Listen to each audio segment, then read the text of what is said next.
రాజకీయాల్లో సినిమా నటుల పాత్రను తక్కువ చేయలేం. తొలి నుంచి ఎన్నికల బరిలో సినీ రంగానికి చెందినవారు రంగంలోకి దిగుతూనే ఉన్నారు. శాసనసభకు, లోక్సభకు ప్రాతినిధ్యం కూడా వహించారు.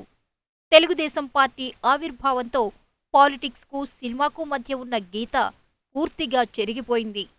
అప్పట్లో ఎన్టీఆర్తో కలిసి ఇండస్ట్రీ చాలా వరకు నడిచింది. తర్వాత కాలంలోనూ సినిమా గ్లామర్ ఉపయోగించుకోవడంలో టీడీపీ ముందంజలో ఉంది.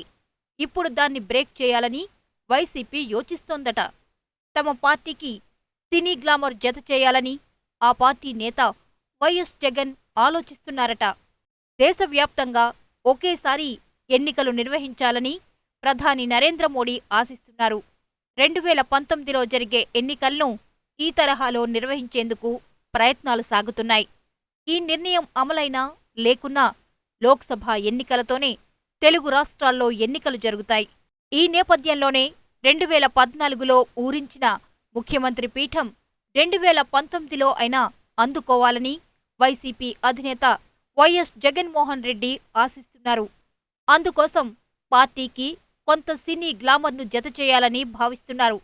ఇప్పటి వరకు రోజా మాత్రమే పార్టీలో కీలకంగా వ్యవహరిస్తున్నారు. రాజశేఖర్ దంపతులు తొలుత వైసీపీలోకి వచ్చిన కొద్ది కాలంలోనే పార్టీని వీడారు. ప్రస్తుతం వీరిని పార్టీలోకి తీసుకోవడంతో పాటు సుమన్ను కూడా పార్టీలోకి తీసుకునే ప్రయత్నం చేస్తున్నారు. వచ్చే ఎన్నికల్లో సుమన్ను గుంటూరు జిల్లాలో పోటీ దించేందుకు వ్యూహాలు రచిస్తున్నారు. సుమన్కు గుంటూరు జిల్లాతో మంచి అనుబంధమే ఉంది. ఒక విధంగా ఆ జిల్లాకు అల్లుడు కూడా. నిన్నటి హీరోయిన్ రాశి కూడా పార్టీలో కీలకంగా మారనుంది. చూడాలి మరి ఈ సినీ గ్లామర్ జగన్కు ఎంతవరకు కలిసి వస్తుందో.